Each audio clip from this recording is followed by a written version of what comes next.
Ok, ciao, ciao, ciao, ciao, ciao, ciao à tout le monde. Voilà, c'est Didier le grouillard de Boulogne, le Dagrassoua, l'homme qui pèse 50% quelle que soit la planète. Je voulais dire à quelqu'un ce matin-là que, voilà, nos plus grandes opportunités ne viennent pas dans l'emballage qu'on avait souhaité. C'est-à-dire, l'emballage dans lequel on a voulu voir notre chance venir, ce n'est pas dans ce même emballage-là que ça vient.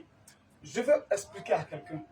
Je reprends, nos plus grandes opportunités ne viennent pas dans l'emballage qu'on a souhaité. Je vais expliquer encore plus clairement voilà, pour les vrais gourous, pour dire que là où tu penses que ton bonheur va quitter là, tu ne connais pas. En fait, là où tu penses que tu vas réussir, puis quand tu vas te dire non, c'est ça là, c'est pas dedans que tu réussis. Mais là où tu penses que tu ne vas pas réussir là, c'est là que pour toi sort. Voilà en fait ce que je veux dire. Je vais expliquer à quelqu'un que quand tu es grouilleur, rien. Quand tu es grouilleur, tu as envie de réussir ta vie là. Tu ne tries pas. Tout ce qui vient à toi là, tu prends. L'intention c'est d'avoir sa vie, c'est d'avoir l'argent pour avoir sa vie. Aujourd'hui, on se met, on prie, on prie, on prie, on prie, on prie, on espère, on dit Dieu, on prie. Mais quand on finit de prier, on ne sait plus. C'est-à-dire, on est là, quand on finit de prier, on ne croise pas les bras. Mais tout ce qui s'offre à nous, on va croiser, on fait. Dans l'intention, on ne sait jamais. C'est dans quel œuf il y a coq. On ne sait pas. Je vais t'expliquer. Une dame, son rêve, c'était d'aller en Europe. Son rêve, c'est d'aller en France tout le temps. Dans toutes ses prières, elle veut aller en France. Dans toutes ses prières, elle veut aller en Europe. Tout. Oui. Un jour, donc elle cherche du travail. Dans le travail, elle cherche un jour à l'église, quelqu'un lui dit que j'ai un monsieur qui est là, qui est en Côte d'Ivoire pour un temps. Il a besoin d'une fille de ménage. Parce qu'il a ses 2 enfants, vraiment, dont il a besoin de quelqu'un. Quand elle a entendu travail des servantes, travail des nounous, elle a réfléchi jusqu'à elle dit non, elle ne peut pas faire. Elle ne peut pas faire ça. Ok. Donc elle est venue voir, c'est-à-dire sa nièce qui était chez elle. C'est elle est venue voir. Donc pour lui dire, voilà, c'est un travail, c'est là, moi, elle ne peut pas faire. La fille a dit, moi, elle peut faire. Elle dit, non, il ne peut pas faire, moi, elle peut faire. La fille est partie faire le travail.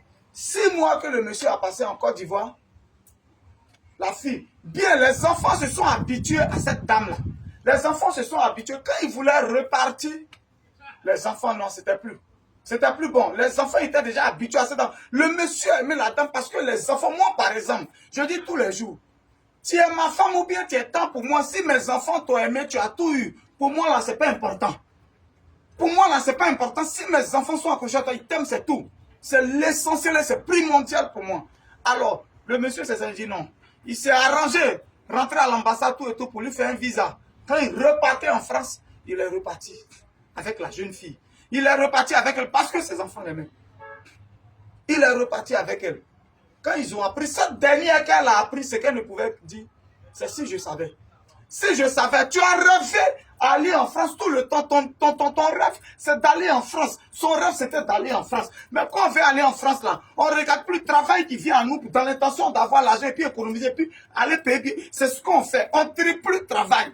Toi, tu demandes, tu viens, tu sais par où on passe. Elle a pensé que la vie allait être rose, quelqu'un va venir, bon, elle va venir, voilà le visa, va en France directement. Non! Non, quand on est grouilleur, si moi je savais que j'allais avoir l'argent, mon hôtel qui est là, ça fait 15 chambres. Ça, c'est à Hermonkounou. C'est médicaments indigènes. Je dis qu'un tiers de l'argent qui est rentré, plus de 30 millions dans médicaments indigènes.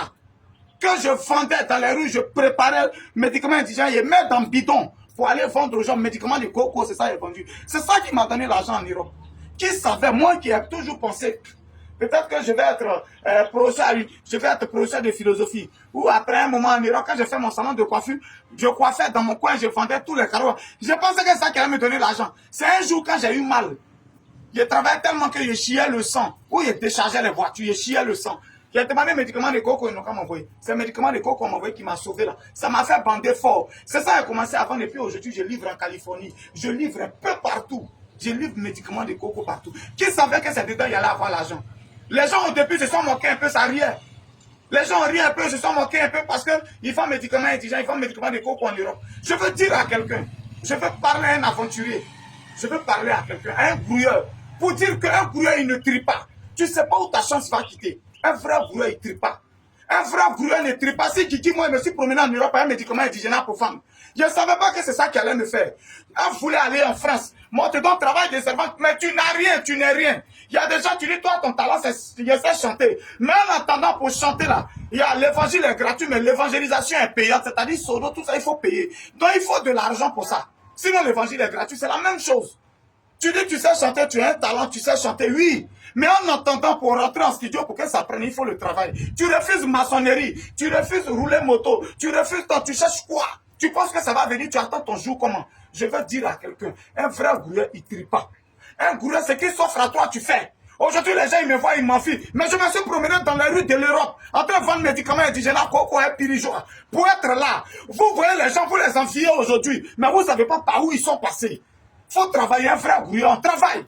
On ne trie pas travail, un grouilleur, il ne trie pas travail. Les plus grandes opportunités de nos vies ne viennent pas dans l'emballage qu'on a souhaité. Là où tu ne penses pas qu'il y a ton bonheur, c'est dedans, ça sort. Je connais des gens aujourd'hui qui sont devenus grands footballeurs. Ils étaient en entraînement, ils sont joués, mais ils sont allés faire mécanique. Ces petits maracanais entre nous, entre les mécaniciens, quelqu'un l'a vu, il dit, toi, viens. Aujourd'hui, ils sont devenus des footballeurs internationaux. Vous comprenez un peu? Un frère grouilleur, il ne trie pas travail. Un frère grouilleur, il frappe tout. Tu ne voles pas de manière honnête et puis tu fais. Nos plus grandes opportunités ne viennent pas dans l'emballage qu'on a souhaité. Si quelqu'un a des oreilles, est-ce que j'ai parlé à un grouilleur? Est-ce que j'ai parlé à un grouilleur? C'était qui dit le grouilleur de Bologne. Si tu as aimé, appuie sur partager. On est ensemble. Ciao, ciao, ciao.